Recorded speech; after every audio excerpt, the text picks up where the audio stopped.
Bonjour à tous et bienvenue sur ce nouvel épisode de La culture entreprise en action. Je suis Vincent Aboyance, harmoniste d'entreprise, membre du collectif Bi-Harmoniste spécialisé dans le développement harmonieux des entreprises depuis 2012. Pour ce nouvel épisode, je reçois Nicolas Fritz. Nicolas est le CEO de Content Square, une magnifique start-up française, membre pour la deuxième année consécutive du Next 40. C'est la première licorne que l'on reçoit sur ce podcast et c'est un épisode incroyable, plein d'anecdotes sur le développement de l'une des boîtes les plus ambitieuses de la French Tech. Bonne écoute à tous.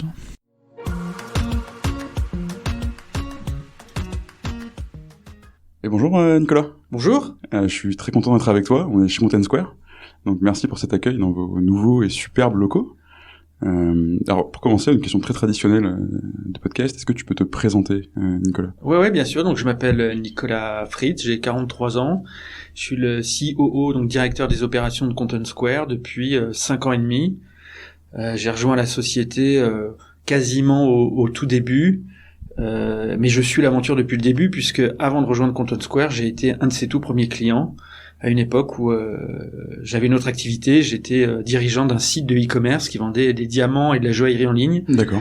Et en fait, dans le cadre de mes activités, j'ai souhaité mieux comprendre et améliorer l'expérience utilisateur sur mon interface, sur mon site. Et en fait, je suis devenu client de Content Square. J'ai adoré ce que m'a proposé cette boîte.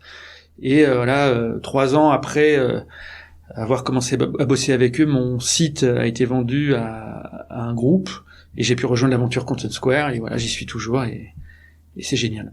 Génial. Écoute, en préparant cet épisode, j'ai été assez fasciné en fait par votre produit. Ça a l'air assez magique quand on est un peu néophyte, ce qui est mon cas, sur ces problématiques-là. Est-ce que tu peux nous expliquer aussi pour que les auditeurs comprennent bien ce que fait Content Square ? Oui, bien sûr. Donc on est un éditeur de logiciels, on a une solution SaaS, et nos clients utilisent Content Square pour donc mieux comprendre et améliorer l'expérience utilisateur sur toutes leurs interfaces. Qu'est-ce que ça veut dire concrètement ? Ça veut dire que on capture et on enregistre toutes les interactions que tous les utilisateurs, tous les visiteurs vont avoir avec l'interface. Donc ça passe par le mouvement de la souris, les clics, les textes qui sont enregistrés, toutes les interactions possibles, en étant 100% aligné avec toutes les directives CNIL, etc. Et donc on exclut tout ce qui est données personnelles. Et donc ça c'est un truc qui est important pour nous. Et toutes ces données qu'on collecte, elles sont ensuite agrégées à l'intérieur d'outils de data visualisation et qui permettent donc de comprendre tout ce qui fonctionne bien, tout ce qui fonctionne pas bien, qu'est-ce qui pourrait fonctionner mieux. Et donc ça, c'est ce qu'on appelle des insights. Ça fournit des insights qui sont des possibilités d'optimisation de l'interface. Et que ensuite nos clients mettent en production, ils font des modifications sur leur interface et ça leur permet d'améliorer tous leurs indicateurs d'une façon générale et en particulier leur taux de conversion quand ce sont des e-commerçants. Ce qu'il faut savoir, c'est qu'une interface digitale aujourd'hui, elle vit en permanence. Une équipe digitale, elle va la modifier tous les jours, elle va rajouter des fonctionnalités, elle va rajouter du contenu, elle va rajouter des photos, elle va rajouter des produits. Et nous, ce qu'on souhaite, et c'est là qu'on accompagne nos clients, c'est qu'elles le fassent en se basant sur des data, en faisant des analyses en amont pour prendre des bonnes décisions et faire les bonnes modifications. Et une fois que les modifications sont faites, c'est mesurer aussi la performance de ces modifications. Donc voilà, c'est rajouter de la data, de l'intelligence au sein de toutes ces interfaces. D'accord. Donc en fait, c'est un espèce de SaaS qui joue le rôle en fait d'un UX researcher en continu tous les jours sur toutes les interactions. Qui se passe sur le site internet des clients, c'est ça ? Voilà, exactement. Et c'est un enjeu qui est vraiment le plus important pour toutes les grandes marques, parce que les marques aujourd'hui veulent proposer une expérience la plus riche et la plus cohérente avec leur image sur tous les éléments de la marque, on va dire, que ce soit le produit bien sûr, mais aussi l'expérience qu'on va vivre dans un magasin. L'exemple qui revient toujours, c'est quand vous allez acheter un produit Apple dans un Apple Store, l'expérience que vous verrez au sein de l'Apple Store, elle est millimétrée. Et vous sortez de là un peu dépouillé, comme tout le monde, mais heureux. Mais avec 3 nouveaux Mac, 2 nouveaux iPhones, 5 coques. Exactement. Et au-delà du produit, on a vécu une expérience géniale. Les marques veulent proposer les meilleures expériences possibles cohérentes avec l'image et leur stratégie de communication, aussi sur les interfaces digitales. Donc il y a un enjeu colossal, d'autant plus en ces temps un petit peu compliqués où le digital est au centre de tout. Et donc c'est pour cette raison qu'elles investissent massivement dans cette problématique et que Content Square est devenu aujourd'hui la solution numéro 1 au niveau mondial pour les accompagner. Parce que juste pour qu'on se rende bien compte, parce que quand clairement c'était pas mon cas, je savais un peu ce que vous faisiez, je connaissais Content Square parce que vous commencez à avoir une certaine notoriété, vous avez levé beaucoup d'argent, on entend beaucoup parler de vous. Il y a un chiffre qui m'a halluciné complètement, c'est le nombre de données que vous processez, c'est 9000 milliards de comportements. Moi mon cerveau est pas capable de processer un nombre aussi grand, je pense. Comment tu fais et qu'est-ce que ça te permet de faire, même à l'échelle de Content Square, toute cette masse de données agrégées? Comme je te l'ai dit, on n'est pas dans de la donnée personnalisée, mais dans de la donnée agrégée. Et donc, quand on va s'adresser à un client qui a des centaines de millions de pages vues, soit quotidien, soit hebdomadaire, soit mensuel, ça représente des données vraiment très très importantes. Il faut être effectivement en capacité de pouvoir récolter ces données, les stocker, les processer. Pourquoi on récolte autant de données? Pour une raison, c'est que avant, on avait plutôt tendance à faire des analyses qui couvraient l'intégralité des visiteurs d'un site, et aujourd'hui, et plus on avance, et plus nos clients aussi deviennent exigeants et experts, plus ils vont rentrer dans des niveaux de granularité des analyses importants, et notamment en segmentant leur audience. T'es capable de faire ça aussi? Bien sûr, on va faire des choses assez basiques, comme identifier les comportements d'un visiteur qui visite le site pour la première fois, ou alors d'un visiteur qui revient sur le site, et puis on va regarder les comportements de ceux qui ont été jusqu'à l'achat et de ceux qui ont abandonné en page panier, et les exemples que je vous donne sont infinis, et donc c'est ce niveau de segmentation de l'audience et de l'analyse en fonction de niveau de segmentation nous oblige à récolter beaucoup de données. Bien sûr. Et à processer beaucoup de données. Donc il y a une vraie expertise autour de la big data qui s'est développée chez Content Square, et aujourd'hui on est aussi reconnu pour ça. Ok. Alors du coup, pour remettre ce chiffre en perspective, comment est-ce qu'on fait pour processer 9000 milliards de comportements en étant 700 employés? C'est pas nous qui le faisons, ce sont des machines. Donc on travaille avec tous les grands providers, mais oui, on a une équipe R&D aujourd'hui de près de 300 personnes sur une population totale de 800. Quand je suis arrivé, moi, il y a 5 ans et demi, il y avait moins de 10 personnes à la R&D, et une partie de l'équipe travaille sur la data, sur comment est-ce qu'on arrive à collecter cette data, comment est-ce qu'on arrive à organiser cette data, comment est-ce qu'on arrive à la processer.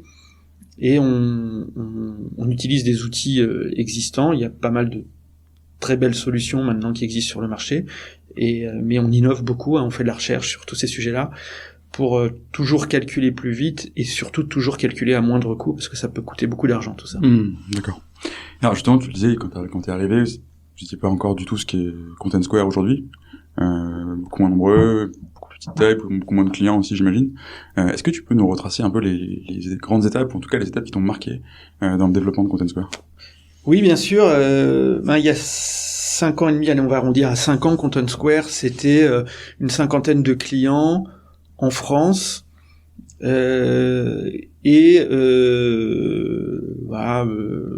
environ 1 million de chiffre d'affaires. Et aujourd'hui, Content Square, c'est et une trentaine de collaborateurs. Et aujourd'hui, donc on va dire un peu plus de 5 ans après, Content Square, c'est 800 clients, 800 collaborateurs. C'est une activité qui a été multipliée par 100. C'est près de 300 millions de dollars qui ont été, un peu plus de 300 millions de dollars même, qui ont été levés et qui sont investis.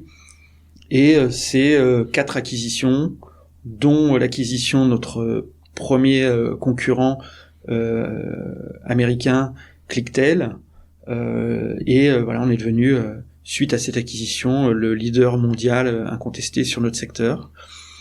Et c'est marrant parce que en disant tout ça, ça peut donner l'impression qu'on est arrivé au bout de quelque chose, mais quand on regarde les perspectives qu'on a en face de nous, on a l'impression qu'on est qu'au tout début de l'aventure, en fait. et qu'on peut aller vraiment beaucoup plus loin, parce que le sujet qu'on traite est un sujet qui est encore naissant et sur un marché qui est en plein développement. Il y a de plus en plus d'acteurs, mais on pense qu'on a un coup d'avance, qu'on est le leader, et on a une vision, je crois, assez claire de ce qu'on a envie de faire dans les prochaines années, à la fois sur le produit, à la fois sur le développement de notre business d'une façon générale. Et donc oui, on pense que l'aventure Content Square est loin d'être terminée, et qu'il y a encore beaucoup de choses à faire sur ce marché.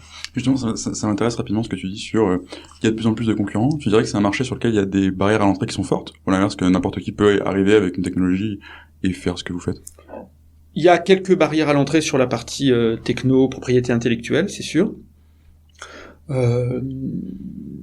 On est assez agressif à ce niveau-là, à la fois sur la dépose et la protection de nos brevets. C'est un sujet qui doit être aussi passionnant. Ouais. Comment tu protèges ce type d'innovation technologique et comment tu sais que les autres t'ont copié avec leur algo plus ou moins, enfin leur algo ou leur code, ou ce que tu veux,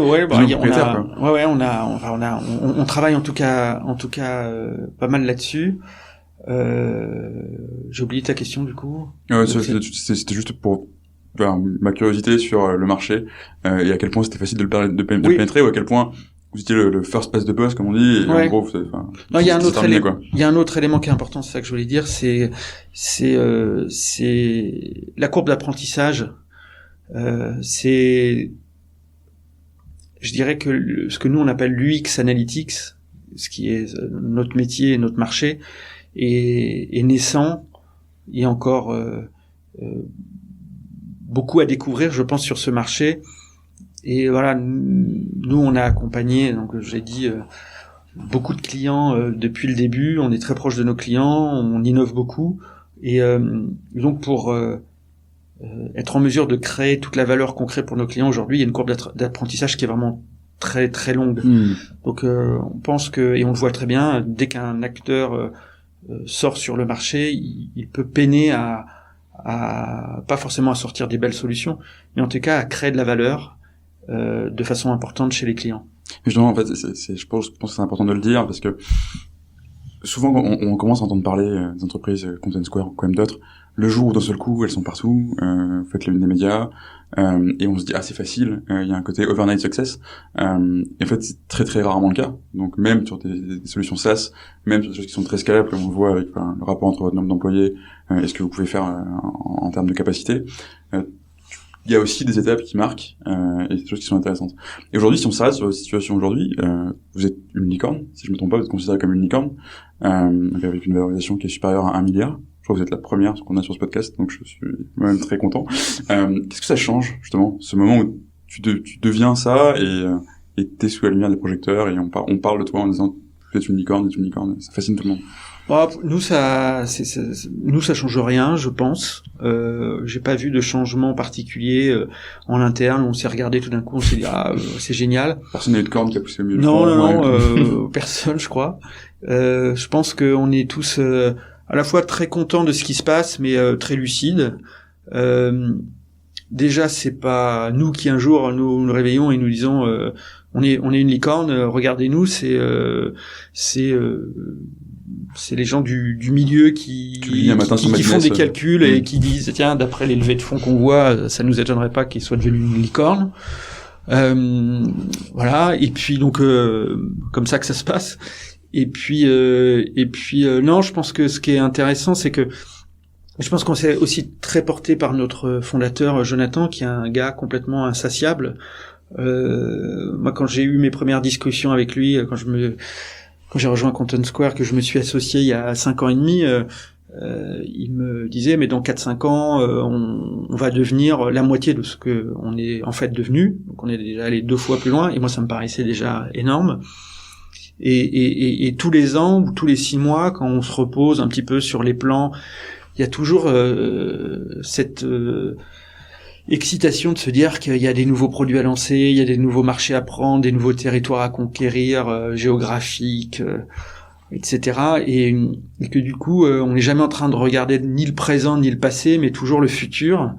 Et du coup, on prend pas vraiment le temps de d'en profiter.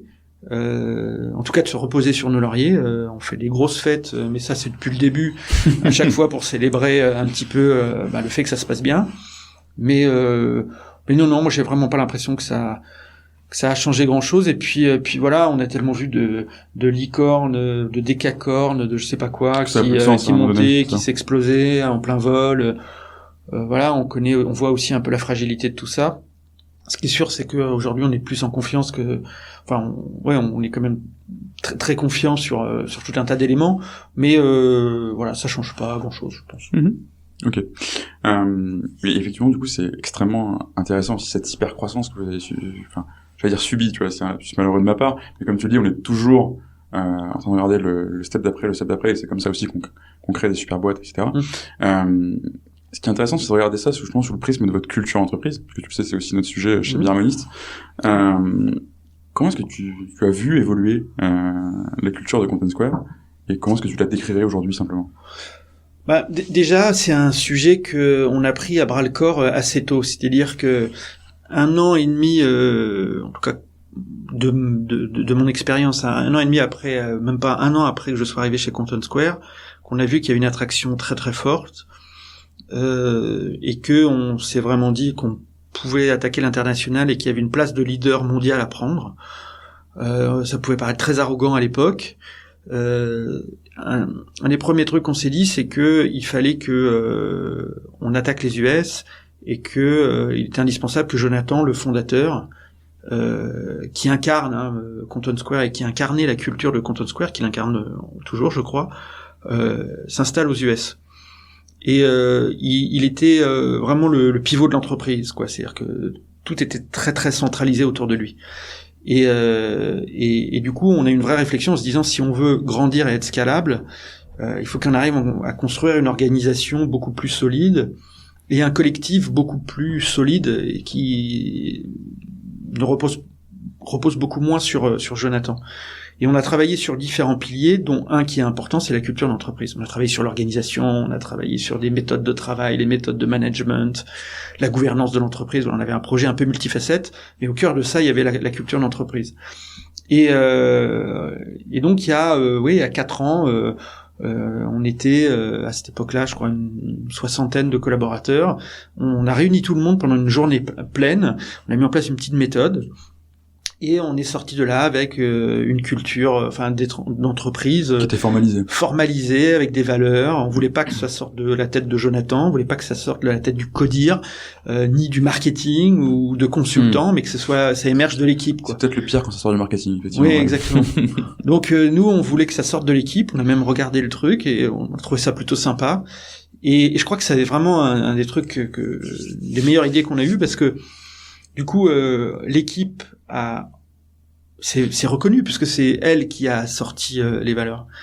Et puis ensuite, une fois qu'on avait les valeurs, on s'est dit et qu'on a matérialisé cette culture, on s'est dit mais comment est-ce qu'on fait transpirer ça partout, dans les méthodes de recrutement, dans les méthodes de management, etc. Et donc on a tenté de définir de voir comment on pouvait modifier notre organisation, nos process, nos rituels.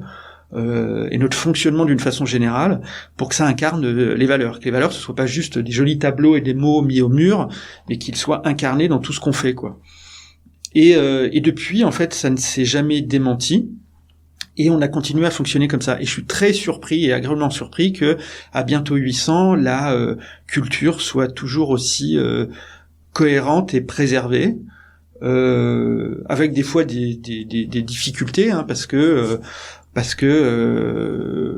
on peut avoir tendance à faire avoir des gens qui quittent l'entreprise, c'est-à-dire des gens qui sont vraiment des gens de grand talent, mais qui se reconnaissent pas ça dans les valeurs, dans la sûr. culture, et ça arrive souvent. Oui. Ça peut arriver. Plus tu attends pour mettre en œuvre cette phase de clarification justement de tes valeurs et de ta culture, où vous l'avez fait quand vous étiez 60, donc vous êtes 10 fois plus que 10 fois plus. Plus tu attends, plus tu risques d'avoir si tu le fais contraint et forcé parce que tu sens qu'il y a des tensions, etc., ce qui peut être le cas des fois, on se dit on va travailler là-dessus parce qu'on sent qu'il y a un problème plutôt que parce que on a des ambitions et on veut avoir un socle et des fondamentaux qui sont clairs. Oui. Et donc du coup, si tu attends ce moment-là, c'est à peu près sûr que tu vas avoir des gens qui vont quitter le navire. Ouais, exactement. Et c'est plutôt ça en fait, parce que eux sont pas alignés avec les valeurs d'entreprise. Il y a une tension qui se crée et t'as donc forcément eux ils ont intérêt à partir et toi c'est horrible à dire, mais était peut-être mieux sans aussi. Et alors toi, du coup, dans le fait de faire ce processus très tôt, il y a autre chose qui peut se passer aussi, notamment avec de l'hypercroissance comme la vôtre. Tu fais venir plein de nouvelles personnes, tu ouvres plein de nouveaux pays, on va y revenir. Est-ce que tu as ressenti le besoin à un moment donné de réactualiser ça? Ou est-ce que c'est quelque chose qui se fait de manière continue? Ou est-ce que juste vous avez réussi à être hyper précis dans votre recrutement et tous les gens qui viennent sont en adhésion parfaite avec votre culture? Non, je pense que moi je pense que on a effectivement, je pense, recruté des gens qui étaient globalement plutôt alignés avec notre culture. S'ils l'étaient pas, ils sont rentrés dedans, quoi, et je pense qu'ils y ont pris un certain plaisir. Il y a aussi des gens, je pense pas qu'il existe une entreprise où 100% des salariés sont à 100% dans la culture, et se reconnaissent dans les valeurs. Ce qui est important, c'est qu'il y ait une majorité, quoi, qu'il y ait quelque chose de suffisamment homogène. Il y a des gens qui sont un peu plus spectateurs de tout ça, mais sans forcément que ça les dérange. Donc non, je pense que l'élément qui était peut-être le plus gros challenge, ça a été les acquisitions. Et notamment, on a fait 4 acquisitions. Alors 3 acquisitions où le nombre de salariés était inférieur à 20. Donc on va dire que c'est un petit peu plus simple de réussir une intégration, là où quand on a fait l'acquisition de Clicktail, on avait 200 collaborateurs à intégrer. Et je pense que c'est effectivement ces acquisitions qui ont pu nous faire corriger un petit peu le tir ou le modifier un petit peu. C'est une greffe, en fait. Ouais, effectivement, c'est une greffe, c'est aussi, à ce niveau-là, c'est un peu une famille recomposée, quoi. C'est, forcément, il y a un mélange qui se crée. Mais, je vais peut-être pas être un petit peu prétentieux ce que je vais dire, mais je pense que notre culture est tellement forte, notre culture de base, elle est tellement forte, et elle est, je crois, bienveillante. Un peu le mot à la mode, mais moi j'y crois beaucoup. Oui, mais c'est un vrai mot en même temps. Donc, en même temps, c'est un mot qui existe. Hein. Elle est très inclusive. Elle est voilà. Et puis t'es obligé. Elle est un peu légère. Hein. Il y a une petite légèreté. On est un peu des enfants chez Content Square. On est très enthousiastes. Ce qui est une de vos valeurs d'ailleurs. Oui, exactement. Et du coup, je constate que à chaque fois, les gens sont plutôt contents de s'inscrire dans cette nouvelle culture. Donc il y a les acquisitions, il y a bien sûr l'international qui a joué. Mais pour le moment, je constate que le fond de la culture est là, que notre fondateur Jonathan l'incarne quand même beaucoup. D'ailleurs, je profite peut-être pour répondre à ta question, parce que c'est quoi, je parle de la culture Content Square, c'est quoi la culture? Je vais pas revenir sur toutes nos valeurs, mais peut-être sur les éléments qui sont les plus, d'après moi, importants chez nous. Le premier, c'est l'ambition. Alors tout le monde peut, je pense qu'il n'y a pas de boîte ou patron de start-up qui se disent non ambitieux. C'est dur de monter une start-up si t'es pas un peu ambitieux. C'est un petit peu d'ambition, mais nous, l'ambition, elle a peut-être un goût spécial chez Content Square. C'est notre capacité à prendre des risques extrêmement forts et à se mettre dans des situations très inconfortables.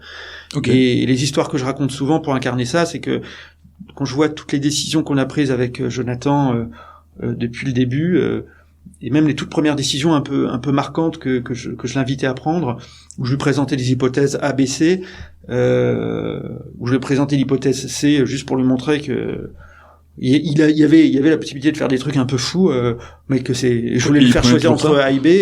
Il partait systématiquement sur la plus risquée, la moins facile, la moins confortable, et avec ce côté un petit peu, je mets tout sur le rouge, quoi.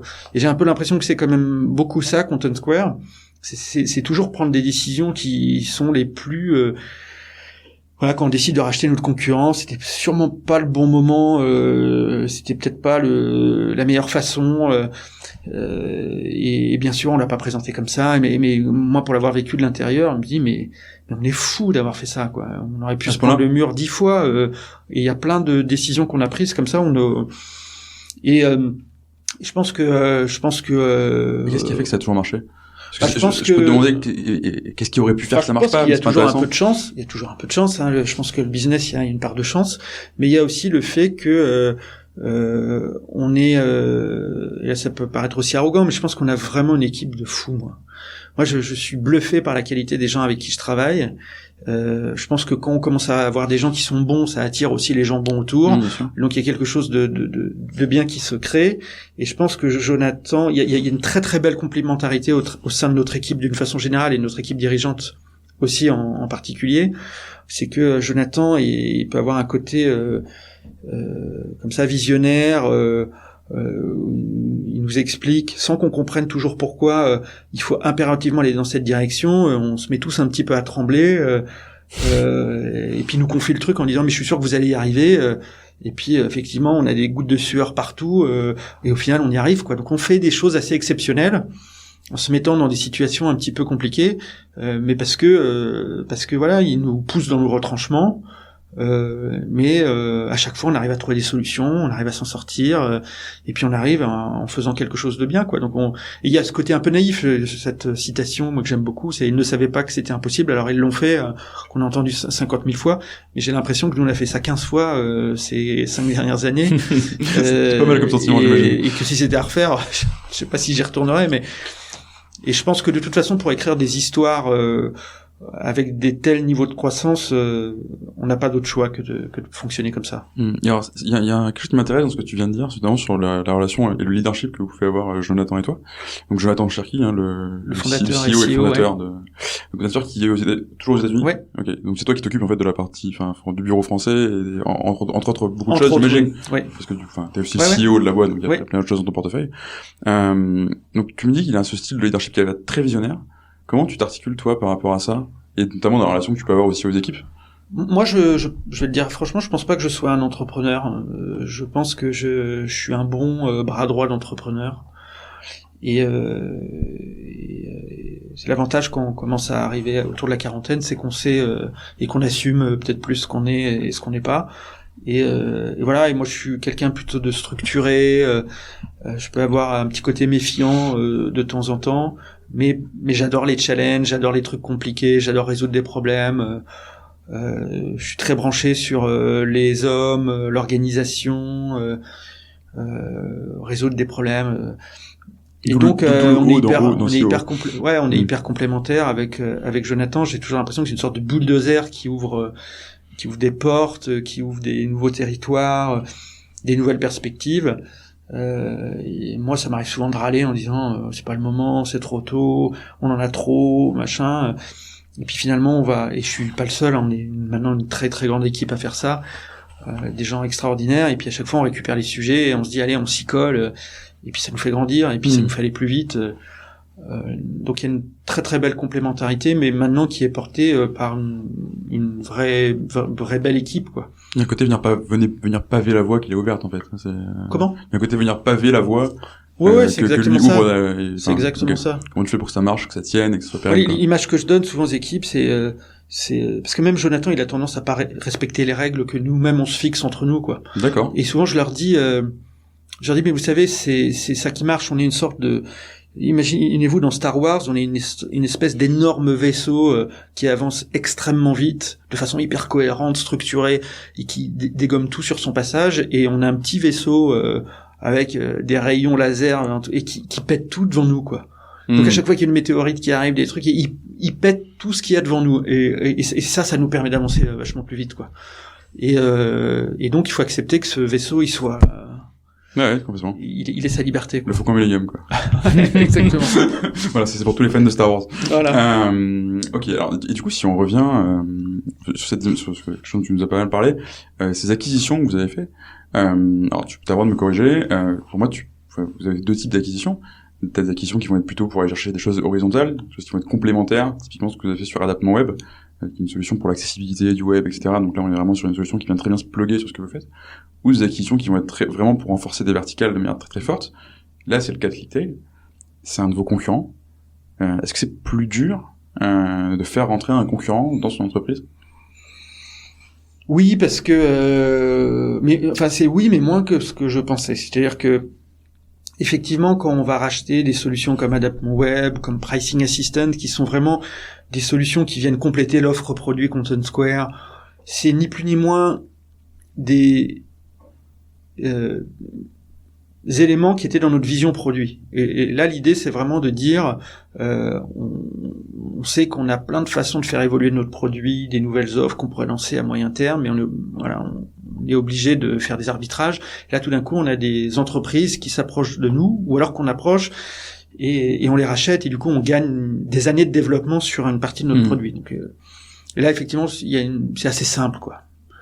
C'est quand vous rachetez un concurrent qui lui-même était numéro 1 et nous regardait comme un petit numéro 5, 4, 3, 2. Ah oui, en plus, c'est cette situation-là, et tu les rachètes, quoi. Voilà, en plus, il y a la dimension peut-être un peu culturelle, les Frenchies contre les Américains, américano-israéliens, parce que... Oui, parce que je sais pas te le dire, mais dans ma super préparation, il me semblait que c'est une boîte israélienne. Oui, c'est une boîte israélienne, je dis américaine parce qu'en fait, leurs clients sont américains. Ok. Mais effectivement, la boîte à la base est américaine, mais avec toute l'équipe produit, R&D et tout le back office à Tel Aviv, mais des équipes marketing, sales, customer success et que des clients, 90% de clients américains. Donc voilà pourquoi je dis leader sur le marché américain. Bien sûr. Mais effectivement, j'avais un petit peu peur de ça. On n'a jamais parlé d'acquisition, en fait, quand on les a approchés. La réalité, c'est que ça a été une très belle et grosse acquisition. Quelqu'un qui regarde la partie finance et juridique, il y a c'est une acquisition. On les a complètement rachetés, englobés. Mais on n'a jamais utilisé ce mot-là en parlant des équipes. On a parlé de merging, de fusion, de 1 + 1 égale 3, voilà, tous ces trucs-là, et donc on les a pas du tout mis, quitte à faire très attention à notre ego, tout ça, à les mettre dans une bonne position.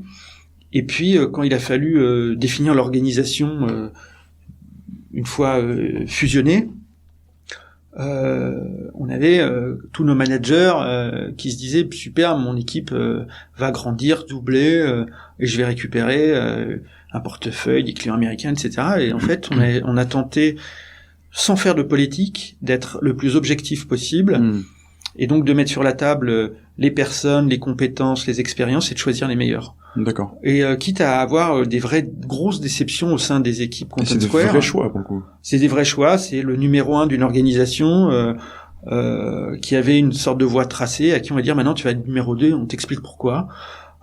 Et c'est sûr qu'il y a eu des vrais chocs, des vrais moments durs à passer.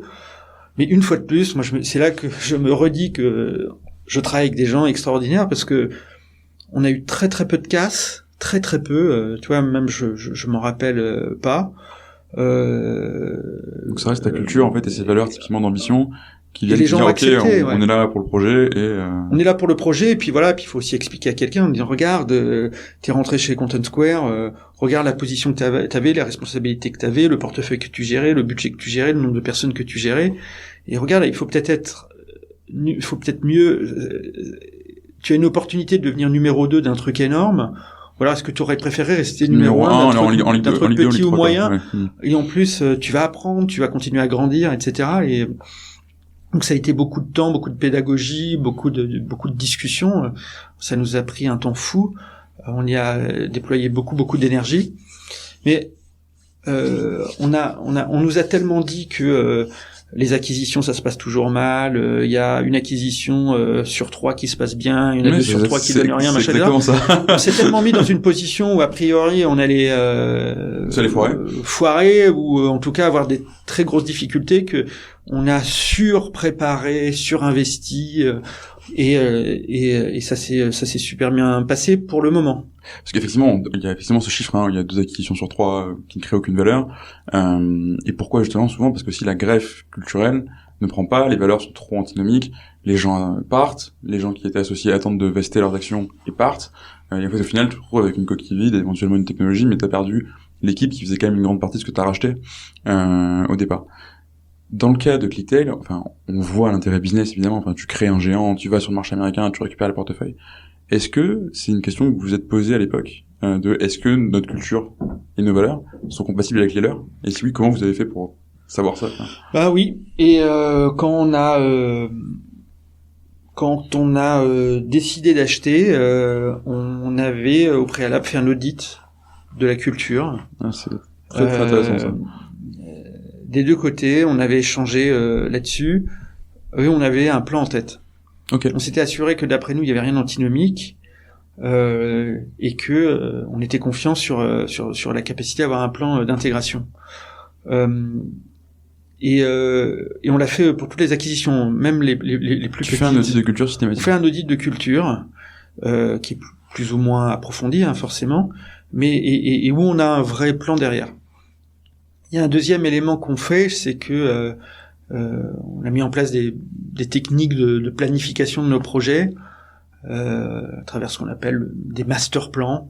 Et en fait, à chaque fois qu'on travaille sur une acquisition, on mobilise une grosse partie de l'équipe pour aller très très loin dans la planification de ce qu'on fait, avec un objectif d'alignement.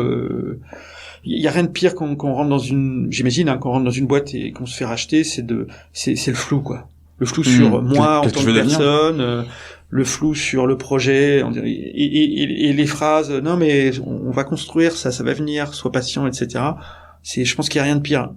Et donc, nous, on perd énormément de temps au début à faire des séminaires ou à s'enfermer pendant 2, 3, 4 jours. On perd pas tant de temps que ça, finalement. Et non, et où on aligne tout le monde sur, et on définit une vision, on travaille énormément sur c'est quoi la vision d'une intégration réussie à 3 mois, à 6 mois, à 1 an, avec des vrais mots derrière, avec des axes de travail, avec des résultats à atteindre.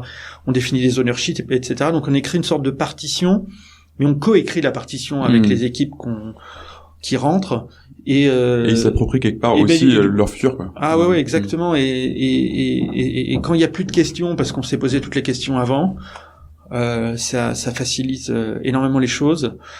Et ça, c'est quelque chose qu'on fait d'ailleurs. On fait même pour Content Square, pour nous, d'une façon générale, quand on planifie nos grands projets. On perd beaucoup de temps pour en gagner. Voilà, pour en gagner par la suite, exactement. Ok. Et alors du coup, avec du recul, on a beaucoup parlé de greffe ou de choses comme ça. Effectivement, une culture et une entreprise de manière générale, ça peut se comparer à un organisme vivant. Ces acquisitions-là, tu dirais quoi, que Content Square a absorbé, assimilé les entreprises qui l'ont rejoint, ou est-ce que tu dirais qu'il y a eu une hybridation? Et dans ce cas, qu'est-ce qui a changé chez vous aussi après avoir acquis cette entreprise? Je pense que sur les 3 petites, il n'y a pas eu de grandes modifications parce que je pense que les différences de taille étaient trop importantes. Maintenant, ou en tout cas, elles sont très relatives. Sur la grande Clicktel, je pense que oui, ça a eu des effets. Ça a eu des effets, notamment, je pense, sur l'ouverture internationale. D'accord. Quand on fait rentrer comme ça 200, déjà une grosse équipe américaine. Bien sûr. C'est marrant parce que l'essentiel de l'équipe était en Israël et aux États-Unis. Et nous sommes beaucoup à ne pas bien connaître la culture israélienne, en fait. Bien sûr. Par manque de connaissances et d'expérience. Du coup, moi je me rappelle m'être beaucoup focalisé sur cette culture-là aussi. Pas que la culture de l'entreprise, mais la culture du pays. Voilà. Parce qu'il y avait quand même 2 cultures. Il y avait sur cette acquisition, il y avait une culture. Il y avait un peu de culture d'équipe. Il y avait quand même la culture déjà américaine. Dans l'entreprise. Ouais, et la culture israélienne. Okay.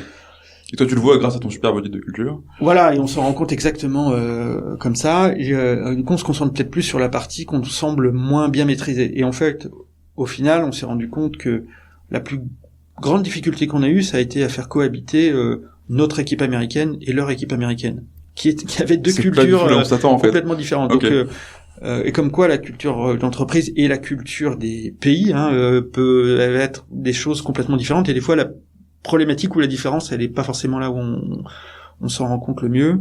Mais oui, je pense que ça nous a fait beaucoup plus nous ouvrir. Et c'est bien, et je pense que on a un petit côté peut-être encore trop Frenchy avant cette acquisition là qu'on a dû complètement gommer faire disparaître, et de toute façon on n'a pas eu le choix, ça s'est imposé à nous. Ça s'est fait naturellement. Ouais, ça s'est fait complètement naturellement. Et effectivement, ça c'est aussi un sujet qui m'a beaucoup intéressé quand je regardais plus dans le détail comment c'était Content Square, comment c'était organisé. Vous êtes dans 6 pays où c'est des vieux chiffres que j'ai. Ouais, alors c'est vrai que maintenant on est même plus que ça. Enfin, on a des bureaux dans 6 pays, mais on a maintenant des équipes qui commencent à être partout. On a des gens en Australie, on a des gens à Tokyo.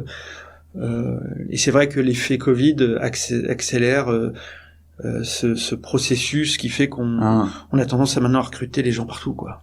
Oui, en fait, tu peux être en télétravail complet, full remote, en Australie, en Nouvelle-Zélande, où tu veux. La priorité est devenue de recruter du talent. Les talents. Ça, c'est génial, ça, effectivement. Et alors, du coup, tu ouvres tous ces bureaux, tu les ouvres pas tous en même temps aussi, tu les ouvres les uns après les autres, certains plutôt avec des entreprises que tu as acquises. C'est, comme tu le disais, énormément de cultures différentes. Et là, on parle pas même pas de culture d'entreprise, on parle juste des cultures des pays et des gens. Comment tu fais pour qu'il y ait toujours eu un seul Content Square et qu'il n'y ait pas des équipes dans l'équipe, justement? Ce qui était le cas chez ton il y a plusieurs éléments. Il y a tout le travail qui est fait sur la communication autour des valeurs, l'incarnation des valeurs dans tous nos process, nos rituels. Ça, c'est super important. C'est la mise en place des rituels qui existent historiquement à Paris, de les mettre en place partout.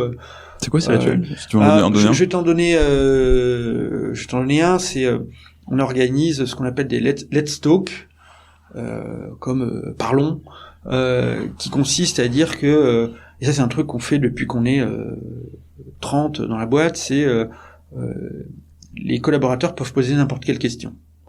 Et c'est soit Jonathan, soit un membre du CODIR qui vient répondre. Il y a tellement de gens qui ont peur de faire ça. Et le principe, c'est qu'il n'y a aucun filtrage sur les questions. Alors des fois, avec tu te fais cuisiner, quoi. C'est le jeu. Alors tu te fais cuisiner, des fois même des trucs un peu exotiques, mais en tout cas, c'est top, quoi. C'est vraiment une logique de dire, bon, nous on n'a rien à cacher, et puis on a envie de faire un maximum de pédagogie, donc voilà, et on fait ça, et ça c'est né à Paris. On n'a jamais voulu faire ça global parce que on voulait qu'il y ait un minimum de proximité, faire ça en nombre limité. Et donc les Let's Talk, maintenant il y en a dans tous les pays, il y en a au moins 6 ou 7 effectivement chaque mois. Et c'est quelque chose qu'on continue à faire. Voilà, on organise des soirées chaque trimestre. Pour récompenser les équipes, faire un peu de team building. Voilà, il y a plein de petits événements comme ça qui s'organisent et qu'on essaye qu'on duplique un peu partout. Du coup, tu l'as dupliqué un peu partout? On l'a dupliqué un peu partout. Donc ça c'est un premier élément. Le deuxième élément, c'est que on mélange beaucoup les équipes, hein. D'accord. Donc on a chaque fois qu'on ouvre un nouveau pays, on envoie des gens qui sont à la fois des gens qui incarnent la culture, qui incarnent la boîte, l'état d'esprit. Et puis bien sûr, qui connaissent un petit peu tous les rouages de l'entreprise pour aider les équipes au niveau local. Et forcément, du coup, ces gens-là, ils participent aussi activement au recrutement des locaux, puis il y a quelque chose qui se crée. Bien sûr. Mais maintenant, on est sur des volumétries où tu as quand même des sortes de sous-cultures qui se créent avec des identités très fortes. Je cite souvent l'exemple de notre bureau à Londres. Qui c'est du Content Square mais à la mode british, avec de l'humour british, avec des éléments très culturels british et qu'on adore, mais où on retrouve quand même voilà, quand on se retrouve tous ensemble, on a quand même l'impression de faire partie de la même famille, quoi. D'accord. En fait, chacun des pays, chacun des bureaux garde ses spécificités. C'est-à-dire que t'es pas arrivé avec un moule et t'as appuyé ce qui restait sur le côté. Tant pis. Ouais. Mais pour autant, ça enrichit plus que ça ne dilue la culture de Content Square. Exactement. C'est assez inspirant comme exemple. Ok. Et alors du coup, j'ai fait une autre question parce que ce développement international, si je me trompe pas, au moins, avant ou en parallèle, en tout cas, vous êtes allé aussi le chercher au moment où vous avez levé des fonds, puisque vous êêtes beaucoup financé par la levée de fonds. J'ai pas le montant exact en tête, mais en tout cas, vous en avez fait une dernière grosse à 160 millions. 190 millions. 190 millions. Ok. Trop pour moi. Ouais. Il y a peut-être très peu de temps, et notamment, vous avez été chercher ces fonds auprès de fonds américains. Donc, encore une fois, tu me corriges, mais quand tu lèves des fonds, en général, les fonds d'investissement qui te donnent de l'argent entrent aussi à ton capital, donc à ton board. Qu'est-ce que ça change de faire entrer des investisseurs américains, par exemple, quand on est une boîte française, à son board, en termes de culture, de possibilité de faire des choses? Moi, je crois qu'on n'a rien vu de négatif. On a la chance aussi peut-être d'avoir pu sélectionner un petit peu nos investisseurs, c'est-à-dire que on n'a jamais été dans des situations un peu désespérées à prendre. T'as besoin de ta piqûre de cash. Voilà, n'importe qui. Et du coup, on a eu le choix et on a pu faire rentrer des gens avec qui on avait vraiment envie de bosser et qui fonctionnaient comme nous. C'est-à-dire, ce qu'on attendait nous d'investisseurs, c'est qu'ils soient présents quand on en a besoin, qui fassent pas d'ingérence, qui nous laissent un maximum d'autonomie, qu'on fonctionne à la confiance, mais qui soient présents pour nous apporter des fonds, mais aussi beaucoup pour nous apporter du business, parce qu'un fonds d'investissement, c'est quand même une équipe qui est en relation avec des centaines de boîtes qui peuvent être des clients de Content Square. Et il te pousse à toutes ces participations, en fait. Ouais, je me rappelle Jonathan qui, c'est pas mal, avant les deals, demandait aux partenaires des fonds d'investissement de s'asseoir à côté de lui et d'ouvrir leur page LinkedIn. Et il explorait la page LinkedIn. Incroyable, ça. Et limite, on prenait notre décision en disant non, on va plutôt aller avec eux parce que eux, ils vont pouvoir nous faire du business. Mais donc, t'avais vraiment l'embarras du choix, quoi. Non, c'est un peu caricatural, mais en tout cas, ça s'est un peu passé comme ça. Je dis pas que c'était 10 personnes, mais en tout cas, c'est comme ça qu'on a pu faire. Et sinon, nous, on est sur un modèle économique SaaS, et c'est vrai que le SaaS est un modèle extraordinaire en termes de scalabilité. Tu peux me dire en 2 mots ce que c'est pour les gens qui écoutent? Alors ça, c'est bien sûr, c'est un peu le nouveau nom du logiciel, c'est Software as a Service. Donc c'est des solutions logicielles que les clients achètent et qu'ils utilisent sous forme d'un service tous les mois, donc ils payent un abonnement. Donc c'est un modèle qui est extrêmement scalable, puisque l'idée c'est que vous faites l'acquisition d'un client et que ce client, vous espérez qu'il va rester non pas un mois ou un an, mais des années entières, parce qu'il va prendre votre solution, ça va devenir une solution de son stack, et qu'il s'en séparera jamais, parce que maintenant ça fait partie des meubles chez lui. Et tu produis qu'une fois et tu vends de manière limitée. Donc tu vends qu'une fois, il faut bien sûr renouveler les contrats tous les 24 mois, 36 mois selon la durée des contrats, mais donc c'est un modèle en escalade, c'est-à-dire que l'acquisition d'un client, elle est peut-être un peu plus compliquée. Elle a un coût. Et elle a un coût sûrement plus important. Mais par contre, une fois qu'on a fait l'acquisition d'un client, et t'as pas de problème de stock, enfin, de coût, etc. Tu vends un seul outil que t'as développé voilà. Une seule fois et tu peux le vendre de manière infinie, illimitée, voilà. Réplicable. Ce qui explique aussi les niveaux de valorisation de ces entreprises de tech et surtout dans le SaaS où vous avez un modèle qui est très puissant et exponentiel. Et c'est vrai que on souhaitait avoir au capital des investisseurs qui ont une très grande culture SaaS, des portefeuilles de boîtes de SaaS qui ont déjà traversé tout ce qu'on a traversé pour pouvoir bénéficier de leur expérience et une fois de plus de leur réseau. Et c'est vrai que ces investisseurs-là sont souvent outre-Atlantique, en tout cas pour certains, il n'y a pas que, on a quand même des fonds français comme la BPI, Raseo, ou d'autres qui sont des fonds français qui extrêmement puissants, avec des gens super d'ailleurs en partenaire qui nous accompagnent, qui jouent des rôles vraiment super importants chez nous. Mais c'est vrai que des fonds d'investissement comme ça qui ont investi dans toutes les success stories du SaaS, on va en chercher aussi aux US. Avec cette idée aussi que un leader mondial dans le SaaS, c'est un acteur qui a comme premier marché les US. D'accord. Et qui est leader aux US. C'est quand même le marché incontournable, quoi. Ce qui explique que beaucoup de boîtes de SaaS françaises partent aussi chercher la croissance aux États-Unis, en fait. Exactement. Ok. Mais c'est intéressant ce que tu dis parce que on a souvent l'image vue de l'extérieur. Et il y a un peu un côté pop culture aussi. Je sais pas si tu connais la série Silicon Valley par exemple, tu vois, qui a un peu cette caricature du monde des startups. Non, je l'ai pas vu, mais je l'ai entendu parler. Elle est assez excellente, en tout cas, je te la recommande. Et typiquement, les fonds en fait passent leur temps à faire des mauvais coups à cette équipe de jeunes start-upers. Et typiquement, du jour au lendemain, ils dégagent le CEO et le fondateur, puis ils mettent un mec qui est établi, qui a un profil, etc. Du coup, en fait, c'est intéressant aussi que tu nous dises qu'un fonds, parce qu'on le sait quand on est dans ce milieu-là. Pas forcément à l'extérieur. Un fonds, c'est aussi un partenaire et il vient pas changer ta culture en fait. Il s'insère parfaitement dedans et tu le choisis aussi toi en fonction. Ouais, complètement. Et puis, vous voyez, à la taille qu'on a, on pourrait être un petit peu plus chahuté, quoi. Des fois, moi, je me dis, quand j'ai démarré, pour être très honnête, quand j'ai démarré cette aventure, je me disais que si jamais il y avait une chance qu'on arrive à ce niveau de taille, il y aurait certains d'entre nous, moi peut-être, qui feraient peut-être plus partie de l'aventure, ou alors qui seraient un peu mis de côté, parce qu'il faudrait faire venir des gens établis, comme tu dis, qui ont déjà fait, qui ont de l'expérience, etc. Des rockstars, quoi. Voilà. Et en fait, non, les discussions n'ont pas lieu d'être à ce stade. Alors aussi parce que sûrement les résultats sont globalement là, mais je pense aussi que et ça revient un petit peu sur ce dont on parlait, la culture d'une entreprise, l'âme d'une entreprise, c'est aussi son fondateur. Et chez nous, c'est un truc qui est tellement important. C'est son équipe dirigeante. C'est son âme. Et je pense qu'en remplaçant des gens au mauvais moment, on casse quelque chose. Alors, j'espère que l'équipe que je décris n'est pas que l'âme de l'entreprise, parce qu'elle fait quand même des choses. Mais je pense que peut-être qu'on sous-estime aussi tout le bagage qu'on a, avoir traversé tout ça.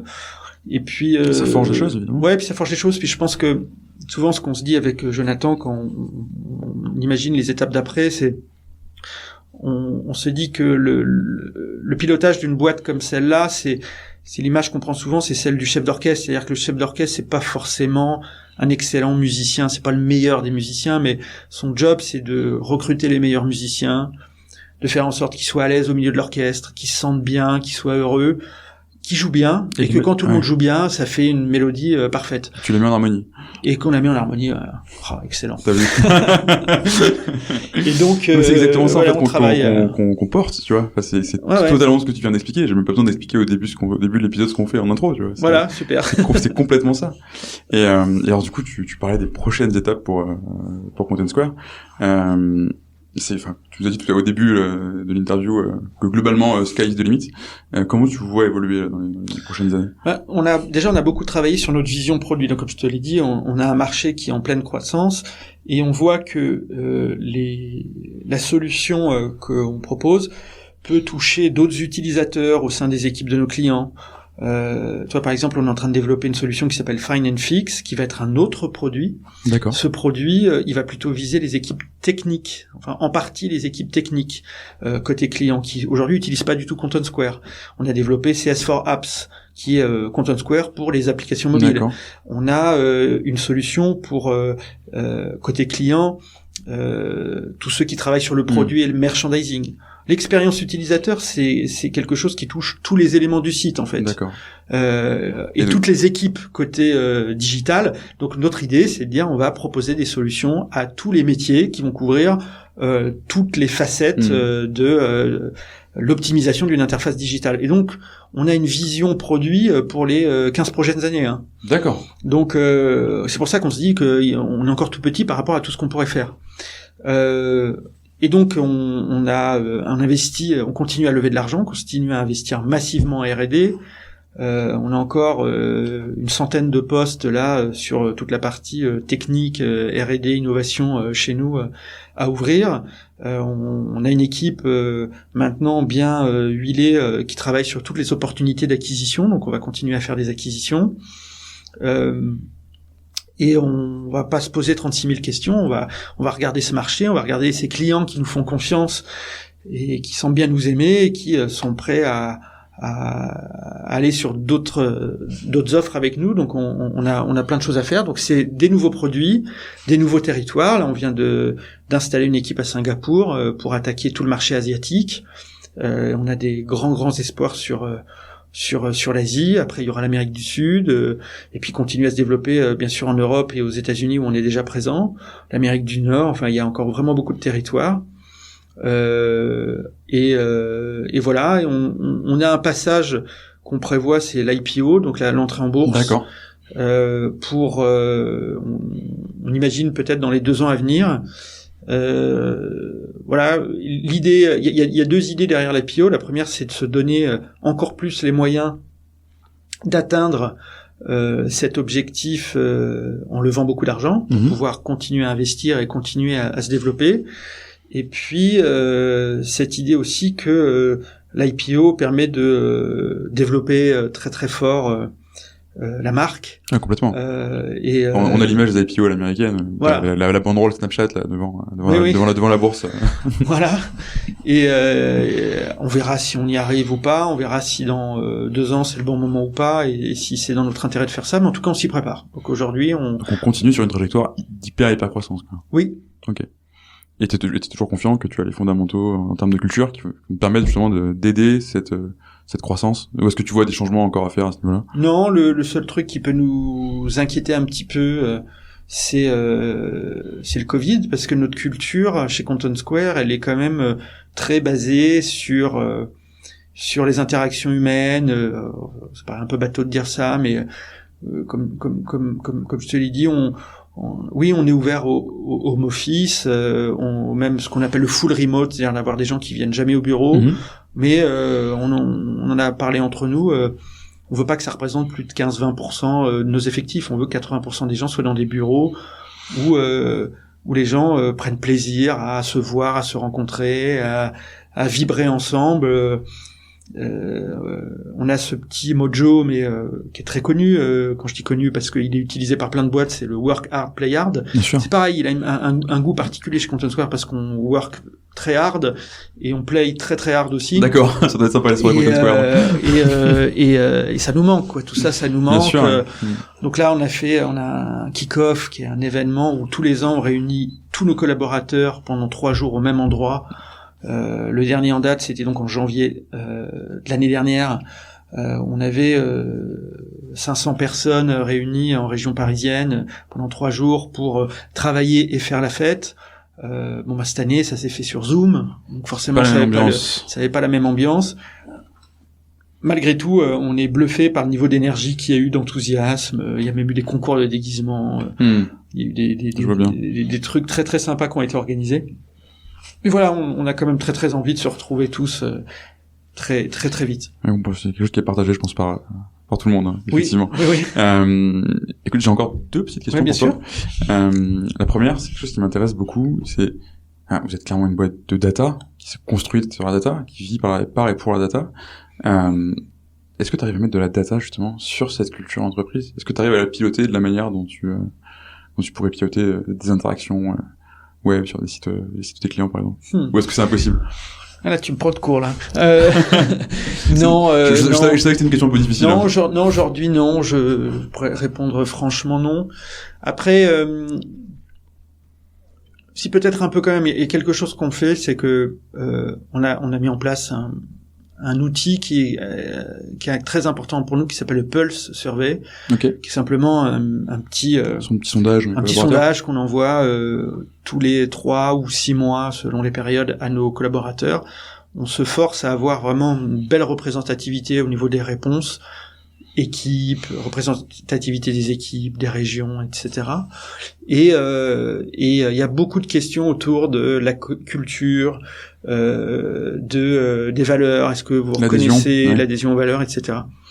Et donc ça, c'est quand même un élément qu'on mesure. Et ce qui est intéressant, c'est que plus on avance dans le temps, plus l'adhésion est forte. D'accord. C'est plaisir à constater ça. Ouais. Et on l'a fait, et on a particulièrement dans le cadre du Covid, et l'adhésion a été renforcée dans le cadre du Covid. Donc et ça, c'est top. C'est top. Donc voilà, c'est pour ça qu'on est plutôt confiant aujourd'hui sur tous ces éléments. Ok, ça marche. Alors du coup, ma dernière question, alors pour le coup, celle-là, elle est traditionnelle sur ce podcast. C'est toi, du coup, quel serait le conseil que tu donnerais à un chef d'entreprise qui soit en hypercroissance ou pas, et qui hésite justement à se dire on va travailler sur notre culture entreprise, on va vraiment en faire quelque chose de décliné à 360 degrés, c'est exactement ce que vous avez fait et que tu nous as dit au début. Quel est ton conseil pour qui se pose des questions? Moi, je pense qu'il faut vraiment travailler dessus. Je sais qu'il y a des gens qui disent non, mais surtout pas, parce que sinon on fait quelque chose de faux, c'est trop construit. Justement, la culture, les valeurs, c'est immanent et voilà, ça doit ressortir, machin, etc. Moi, je suis pas d'accord avec ça. Je pense que c'est important de mettre des mots, c'est important de mettre des couleurs, de mettre du graphique et de le rendre un minimum consistant. Par contre, ce qu'il faut surtout pas faire, c'est forcer les choses. C'est-à-dire que si vous sentez que ça s'incarne pas naturellement, c'est qu'il y a un problème, c'est que ça a été mal défini. Moi, j'ai l'impression que quand je regarde nos valeurs, par exemple, et quand je regarde le management de cette entreprise, j'ai l'impression que c'est hyper cohérent. C'est hyper cohérent. Et pour l'instant, c'est toujours le cas. J'espère que ça va durer le plus longtemps possible. Donc voilà, c'est ça les 2 conseils que je donnerais. Ok. Écoute, je propose qu'on s'arrête là-dessus, Nicolas. Mille merci pour cette interview. Merci à toi. C'est un vrai plaisir de la faire. Et puis à bientôt. À bientôt.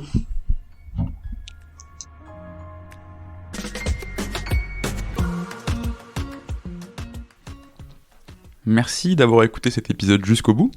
Si vous êtes là, c'est sans doute que ça vous a plu. Si vous voulez nous aider, n'hésitez pas à partager cet épisode à votre boss, à votre ami qui veut monter une startup depuis toujours, ou à toute personne qui pourrait être intéressée par la culture entreprise. Vous pouvez aussi vous abonner sur Apple Podcasts, Spotify ou toute bonne application de podcast. Et vous pouvez également nous laisser un avis 5 étoiles de préférence sur Apple Podcasts. À très bientôt pour un nouvel épisode et merci à tous.